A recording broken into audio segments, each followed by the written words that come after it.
올 한 달 동안도 하나님을 예배하며 하나님의 인도하심을 따라 살아가는 여러분 외에 하나님의 이끄심과 예비하심과 준비하심을 누리는 복된 성도들 되시기를 주의 이름으로 축복합니다.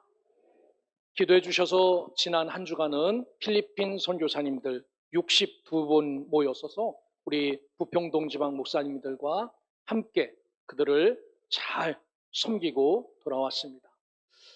감사한 것은 제가 이제 필리핀 선교사를 하다 왔으니까 오래된 분들은 다 아시죠? 30년 넘게 선교하신 분들이 계신데 그분 중에 한 분이 강유환 목사님인데 강문호 목사님 동생이에요. 우리 아버지가 기도의 제목처럼 99세 아주 건강하게 사시다가 자기 품에 안겨서 아프지도 않고 이제 하늘나라 가야 되겠다라고 하나님 나라에 가셨다고 필리핀 선교지에서 그런 간증을 하시더라고요. 살면서 하나님의 은혜가 임하면은 이렇게도 살 수 있구나라는 사실을 느끼고 왔습니다. 여러분들도 하나님의 인도하심을 따라 어디 가든지 하늘나라가 될 수 있도록 기도하시며 말씀 따라 살아갈 수 있기를 주의 이름으로 축복합니다. 우리는 꿈을 꾸고 살아요. 건강한 삶, 행복한 삶, 부유한 삶, 기쁜 삶. 이게 나 혼자뿐만 아니라 우리 모든 가족이 이렇게 되기를 소망하며 살아갑니다. 그런데 이렇게 꿈꾸며 살아가지만 때로는 예기치 않는, 예상할 수 없는 일들이 우리에게 찾아오는 경우가 많습니다. 오늘 성경에도 그런 분이 나와요. 회당장 야이로라는 사람입니다. 12살 먹은 딸이 눈에 넣어도 아프지 않는 딸이 죽어가는 것을 보면서 이게 내가 꿈꾸던 삶이 아닌데 이런 것을 한 번도 예상해보지 않았는데 그런 딸을 놔두고 예수 앞에 나오는 그런 모습을 봅니다. 어쩌면 절망스러운 일이죠. 여러분, 하지만 하나님은 이 놀라운 아픔의 계획도 써서 하나님은 치료자 예수를 보내주신 것이 아니라 죽은 자도 살게 하시는 구원자 예수를 만나게 하시고 하나님의 거룩한 은혜가 그들 위에 임하게 하신 것을 보면서 오늘 우리의 삶도 예상치 못한 절망의 순간이 찾아온다 할지라도 오늘 말씀처럼 두려워하지 말고 믿기만 하라라는 말씀처럼 어떤 고난과 어떤 시련과 어떤 아픔 속에서도 성실하게 흔들림 없이 예수가 나의 구세주됨을 분명히 믿고 살아가는 복된 성도들 되시기를 주님의 이름으로 축복합니다. 오늘 여기에 보면은 회당이 등장해요. 회당은 유대 선민 공동체의 뿌리와 같은 그러한 곳이지요. 이곳에서 율법도 배웁니다. 이곳에서 신앙 정통도 배우고 이곳에서 하나님 중심의 삶도 배우고 이곳에서 심지어 재판도 하는 것이 회당이었습니다. 그런데 이런 회당의 장을 아무나 시키겠습니까? 이 회당의 장이라면은 존경받을 수 있고 율법 정신으로 똘똘 뭉친 하나님 중심의 삶을 살았던 사람들이 이 회당장을 맡겠죠. 오늘 이 갈릴리 지역에 회당장을 맡고 있는 사람입니다. 이 사람에게는 적어도 명예도 있고 권세도 있고 많은 사람들로부터 존경받는 그런 사람이에요. 이런 회당장 야이로가 한 번도 계획하지 못한 문제 앞에서 예수님께 나오는 모습을 우리가 볼 수 있습니다. 쉽게 말하면 예수님께 와서는 안 될 사람이 온 거지요. 그때 율법주의자들에게는 예수는 이단하였습니다.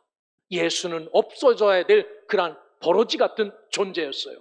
그런데 오늘 이 회당장의 주 예수 앞에 나와요. 율법주의자가 예수께 나왔다고 하는 것은 당시 유대 사회에 큰 영향을 미치는 거죠. 여러분의 목사가 절간 가서 스님 앞에 엎드리는 것과 똑같은 거예요. 어제 개사회 갔는데 그 개사회 하는 교회가 6층이 교회입니다. 그런데 어떤 분이 저하고 같이 엘리베이터를 탔어요. 그런데 거기 안내하는 교인이 어떤 여자분이 탔는데 자꾸 그분은 3층을 누르는데 3층을 지우고 6층을 눌러주는 거예요. 또 3층을 눌리니까 그 안내하시는 분이 교회 온 줄 알고 자꾸 3층을 지우고 6층을 눌러줘요. 그러면서 이분이 3층을 꾹 누르더라고요. 저 3층 갑니다 하고. 그래서 제가 뒤에 타서 3층이 도대체 뭔지 유심히 봤어요. 백령도에서 온 무슨 절간 암자가 3층에 있더라고요. 이 사람은 절간 가는 사람인데 거기 안내하신 분은 개삭해 온 줄 알고 3층 지우고 6층을 눌러주니까 깜짝 놀라서 아우 놀랬네 라고 그러시면서 3층을 가시더라고요. 이것처럼 같은 건물에 안에 사는 목사가 문제가 생겨서 도저히 주의 은혜로는 안 될 것 같아서 절간 찾아가서 스님 앞에 엎드려서 내 딸 좀 해결해 주십시오 라고 말한다면 여러분의 목사를 어떻게 보겠습니까? 꼭 회당장 야이로가 이런 상황과 형편과 똑같은 거예요. 그는 예수에게 나올 수 없는 신분이었음에도 불구하고 자기가 해결할 수 없는 절박한 문제를 갖고 나오지요. 그것을 보면은 그 유대인들은 뭐라고 생각할까요? 아유, 회당장인데 왜 거기 가서 빌붙냐고, 왜 거기 가서 기도해달라고 하냐고, 하나님 앞에 직접 해보지, 자기가 회당장인데 라고 하지 않겠습니까? 그런데도 자기가 할 수 없어서 이 문제를 갖고 예수에게 나오지요. 오늘 읽진 않았지만 그 앞에 계속되는 말씀을 보면은 23절에 간곡히 구하여 이르되 내 어린 딸이 죽게 되었사오니 오셔서 그 아이 위에 손을 얹으사 그로 구원받아 살게 하소서라고 말씀합니다. 정말 우리 집 한 번만 꼭 찾아오셔서 죽어가는 내 딸 위에 손 한 번만 얹어주셔서 내 딸이 구원받아 살게 해달라고 말해요. 여러분, 종종 우리도 여기 나오는 회당장처럼 살다 보면 우리의 힘으로 해결할 수 없는 문제 앞에 서게 됩니다. 그런데 오늘 회당장은 이 문제 앞에서 어디로 뛰었냐? 오늘 예수에게로 뛰었어요. 진짜 이 사람은 예수에게로 뛸 수 있는 형편의 사람이 아닙니다. 그럼에도 불구하고 예수에게로 뜁니다. 오늘 함께 예배하는 저와 여러분들도 살다 보면 내 힘으로 해결할 수 없는 문제 앞에서 나는 누구에게로 뛸까? 오늘 이 회당장처럼 우리가 뛰어야 될 방향은 예수 그리스도임을 분명히 확인하시고 예수를 향하여 설 수 있는 자, 예수에게로 뛰는 자, 예수에게 엎드리는 자 될 수 있기를 주의 이름으로 축원합니다. 그래서 성경에 보면 이가 처음 나와서 한 일이 예수를 보고 발 아래 엎드려라고 말합니다. 우리가 지난 금요일 때 여러분 나병 환자에 대해서 말씀을 들었는데 그 누가복음 5장에 나오는 나병 환자도 예수를 만나자 예수를 보고 엎드려 간구했다라고 말합니다. 이 엎드린다는 게 여러분 누구 앞에 엎드린다는 게 쉽습니까? 물론 아랫사람이 윗사람한테는 간단하죠. 어른이시니까 엎드릴 수 있죠. 그런데 저 회당장이 이다나처럼 생각하고 있는 예수에게 엎드린다는 것은 쉽잖아요. 그런데 그는 예수에게 엎드렸다라는 겁니다. 이 엎드리다라는 성경 헬라 원어의 뜻을 보면요, 얼굴을 땅에 푹 파묻고 나의 모든 문제, 나의 모든 전 존재를 주님 앞에 맡깁니다라는 겸손한 태도입니다. 내가 할 수 없어서 당신에게 부탁하오니 이것을 해결해 주십시오라는 전적인 위탁을 이야기해요. 오늘 예수를 움직이게 한 가장 큰 원동력은 모든 것을 내려놓고 주님 앞에 엎드리는 그런 자를 우리 주님이 기억하신다라는 사실을 기억하고 오늘 사소한 문제 앞에 내가 해결할 수 없는 문제 앞에 이런 것들이 예상치도 못하게 우리에게 찾아온다면 여러분 오늘 우리의 신앙도 예수 앞에 이렇게 간절히 엎드려 하나님 이것을 당신이 해결해 달라고 간곡하게 간구할 수 있는 회당장과 같은 믿음의 사람들이 될 수 있기를 주님의 이름으로 축원합니다. 오늘 성경에 보면은 회당장은 이 일 때문에 지금까지 지켜왔던 직분, 명예, 모든 것을 포기하죠. 인생의 전부를 겁니다. 지금까지 지키고 왔던 이분은 회당장이라고, 이분은 중요한 분이라고 모든 사람들이 다 인정했는데 예수를 찾아오면은 이것을 다 잊어버려요. 그런데 이것을 걸고 예수께 가서 간절히 간구했다라고 말합니다. 예수님은 항상 반응하셨던 일들이 있어요. 사람들이 찾아오고 사람을 만나고 반응했던 힘들이 있었는데 모두 다 성경에서 보면은 잘생겼다고 반응하시고 많이 가졌다고 반응한 것이 아니라 큰 믿음을 가진 사람, 어쩌면 이렇게 놀라운 믿음을 가졌을까? 순수한 믿음을 가진 사람, 포장되지 않는 믿음을 가진 사람, 가식적이지 않는 믿음을 가진 사람, 이런 믿음을 가진 사람 앞에서는 예수님은 언제나 반응하셨다라는 사실입니다. 그러기에 오늘 여러분들의 간구에 예수님께서 반응하시기를 원한다면 이 회당장 야이로처럼 겸손한 믿음, 진짜 색깔 입히지 않고 가공하지 않는 원래 그대로 여러분들의 마음을 꺼내놓고 예수 앞에 엎드릴 때 오늘 주님이 여러분들의 문제에 손을 대시고 그 문제에 하나님께서 해결하시고 이끌어 주신다라는 사실을 기억하고 오늘 예수께서 반응할 만큼 순수하고 아름답고 거룩한 믿음을 소유할 수 있기를 주님의 이름으로 축원합니다. 예수님은 믿음 없이는 엎드릴 수 없는 회당장을 보시고 그와 함께 발걸음을 옮기시죠. 예수님도 알지요. 왜 모르겠습니까? 이 사람 참 대단하다. 나하고 관계 맺고 살면은 잃을 게 많은데 그럼에도 불구하고 딸 하나 살리려고 나에게 와서 엎드리네. 참 놀랍다. 예수님도 아셨죠. 그 순수한 소원을 보고 함께 그와 발걸음을 옮깁니다. 35절에 보니까 당신 집으로 갑시다 라고 발걸음을 옮겨요. 그런데 예수님과 함께 이 회당장 야이로가 발걸음을 옮길 때 사람들이 와서 하는 말이 있습니다. 여러분 35절을 보시길 바랍니다. 뭐라고 말씀하시냐면은 아직 예수께서 말씀하실 때 회당장의 집에서 사람들이 와서 회당장에게 이르되 당신의 딸이 죽었나이다. 어찌하여 선생을 더 괴롭게 하나이까? 여러분, 딸이 죽었다는 겁니다. 딸. 예수님 감동시켜서 예수님하고 집으로 가는데 딸이 죽었다는 겁니다. 회당장은 인생 전부를 걸고 예수께 나왔는데 그런데 이 일이 술술 풀리는 것이 아니라 더 꼬였어요. 딸이 죽었다는 겁니다. 딸이 죽을 줄 알았다면 예수를 찾아왔겠습니까? 딸이 죽을 줄 알았다면 시작이나 하지 말걸. 왜 이런 생각이 안 들겠습니까? 우리도 그래요.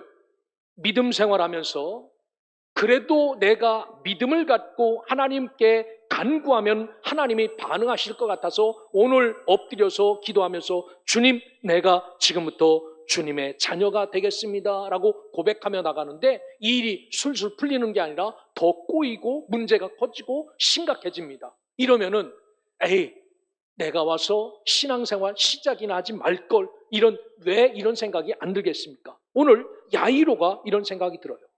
그러면서 당신의 딸이 죽었는데 어찌하여 선생을 더 괴롭게 하나이까라고 주에서 아우성칩니다. 이거지요. 세상에 죽은 사람을 누가 살릴 수 있고 고칠 수 있느냐? 죽었다는데 여기서 끝내지. 죽은 사람 앞에 우리 선생님이 끌려가서 기도하며 안 살아나면 우리 선생님만 쪽팔리는데 왜 이런 일에 우리 선생님을 끌어들이느냐? 제가 보기에 훌륭한 제자들입니다. 그런데 이렇게 제자들이 고백해도 예수님께서 들은 척만 척도 아니에요.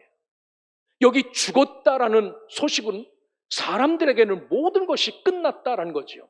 실제로 죽었다라는 헬라어 동사 아포드네스코라는 말은요, 현재 완료입니다. 이미 숨이 끊어져서 더 이상은 예전으로 돌릴 수 없는 정말 모든 것이 끝난 그것을 이야기합니다. 사람이 펌프질한다고 살아난 것도 아니고 어떤 과학기술로도 되돌릴 수 없는 이게 죽음입니다. 야이로가 가지고 왔던 딸아이가 회복될 거라는 희망은 산산이 깨어졌어요. 처음에 예수께 달려와 간절히 무릎 꿇었지만 이제는 아무 소용도 없다는 말을 듣습니다. 오늘 우리도 마찬가지입니다. 기도하다가 내 의도대로 진행이 안 되면 낙심하며 이제 끝났다라는 두려움이 엄습하죠. 그러나 여러분, 우리에게 찾아온 우리가 해결할 수 없는 고통 앞에서도, 이러한 절망 앞에서도 하나님은 우리를 세우시고 우리를 위로하는 놀라운 말씀이 있지요. 여기 절망의 소식이 전해지는 순간 예수님은 나에게 찾아와 엎드린 이 회당장 야이로의 귀가 오염되고 마음이 무너질까 봐 곧바로 선포하시는 말씀이 있어요. 뭐라고 말씀하시냐면 36절에 보면 두려워하지 말고 믿기만 하라라는 말씀을 줍니다. 딸이 죽었다 할지라도 두려워하지 말라는 겁니다. 딸을 살릴 수 없다 할지라도 두려워하지 말라는 겁니다. 믿기만 하라는 겁니다. 너 나에게 처음 가지고 왔던 그 믿음이 조금도 줄어들지 말고 손상되지 않게 그 믿음 그대로 갖고 있어라 라고 말합니다. 야이로가 온 것은 목적은 단 하나, 12살 눈에 넣어도 아프지 않는 딸을 살리기 위해서 온 겁니다. 그 살리기 위해서 가지고 왔던 그 믿음, 지금 세상은 딸이 죽었다 하더라도 그 믿음 그대로 갖고 있어라 라고 말합니다. 그래서 36절에 보면 두려워하지 말고 믿기만 하라 라고 말합니다. 이 두려워하지 말라라는 헬라어 메푸오베오는요, 지금부터 계속 무서워하지 말라는 겁니다. 어떤 소리가 들려도 여기서 두려워서 달아나지도 말라는 겁니다. 도망치고 싶어도 여기에 서 있으라는 겁니다. 잠시 감정을 억누르는 것이 아니라 지속적으로 불길한 것, 안 된다는 것, 죽었다는 것, 이것으로부터 지배받지 말라라고 말해요. 여러분, 우리가 이런 상황 속에 있다면 이런 것에 지배받지 않을 수 있습니까? 들리는 소리가 더 크게 들리죠. 아, 이제는 끝난 거구나 라고 들려요. 그리고 이런 그 야이로에게 두려워하지 말고 믿기만 하라 라고 말합니다. 피스테우에 라고 썼어요. 현재 명령입니다. 너가 가지고 왔던 그 믿음을 계속 유지하고 계속 믿어라 라고 말합니다. 오늘 회당장 야이로를 예수님은 계속해서 믿음 안으로 이끌고 있죠. 믿음 안. 실질적으로 야이로는 뭐 때문에 왔습니까? 내 딸을 고치기 위해서 의사 예수를 만나기 위해서 온 거예요. 의사. 가면 고쳐준다는 예수 의사 만나기 위해서 왔어요. 여러분, 우리도 마찬가지 아닙니까? 교회 가면 병 고칠 수 있다고. 여러분, 그 생각은 틀린 겁니다. 물론 우리 하나님은 병 고치시지요. 근데 진짜 하나님의 목적은 병 고치는 것을 뛰어넘어 주님은 이 세상 모든 사람을 다 구원하는 놀라운 능력을 갖고 계신 분입니다. 그래서 오늘 예수님은 이 믿음 없는, 믿음이 점점 떨어져가는 야이로에게 믿음 안으로 끌어들이지요. 믿음은 상황을 넘어 예수를 바라보는 겁니다. 우리에게 찾아오는 두려움은 믿음을 빼앗아가요. 두려움이 크면 믿음이 줄어들어요. 그런데 믿음은 때로는 두려움을 몰아냅니다. 우리 속에 두려움이 찾아오고 불가능이 찾아오고 안 된다는 것이 찾아오지만 이것 때문에 우리의 믿음이 눌리기도 하지만 이 믿음이 커지면 이 두려움도 물러간다라는 사실입니다. 오늘 이 말씀 듣는 여러분들 안에 두려움보다 믿음이 더 커지기를 주의 이름으로 축원합니다. 믿음은 상황을 넘어서는 겁니다. 예수를 바라보는 겁니다. 회당장 야이로에게 필요한 것은 상황 분석이 아니에요. 우리 딸을 어찌 멋지게 장례를 치룰까? 지금 이렇게 해야 되는데 부고장 돌려야 되는데, 이게 아니라 지금 상황에서 상황 분석하는 것이 아니라 지금 상황에서 제일 중요한 것은 예수를 붙드는 믿음, 이것이 필요하다라고 말합니다. 여러분, 그렇습니다. 살다가 예기치 않은 일 속에 우리가 우왕좌왕할 때 우리가 끝까지 붙들어야 될 것은 주 예수 그리스도, 이것을 놓는 믿음이 아니라 이것을 더 세게, 더 귀하게, 더 힘있게 붙잡는 믿음이 우리를 살린다라는 사실을 기억하고 여러분 두려워하지 말고 믿기만 하라라는 말씀이 우리를 믿음으로 이끌어 저와 여러분들도 불가능 속에서 이 믿음 끝까지 지켜 하나님의 영광을 볼 수 있는 하나님의 백성, 하나님의 자녀들 되시기를 주의 이름으로 축원합니다. 성경에 보면 불가능의 상황에서 믿음으로 이끄는 예수를 볼 수 있죠.